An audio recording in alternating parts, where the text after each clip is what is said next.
in my favorite place this morning, tending to our transplants. These are many of our vegetables. These are tomatoes and peppers, and look at these tomatoes. This is one of my favorites, Cherokee, purple Cherokee, started March 27th in the small block and then bumped up, and look at those roots, y'all. This is why soil blocked plants just hit the ground running. They are just so very, very happy. These were just potted up, and then our peppers also.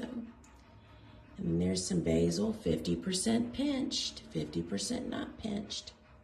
And there's more and more and more and more and more. These are cucumbers. And look up here.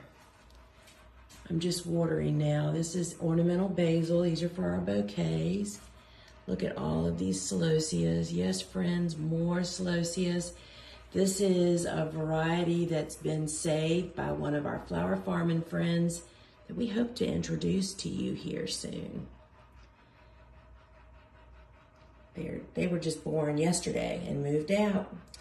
So there you go. That's what's happening here at the Gardener's Workshop Farm.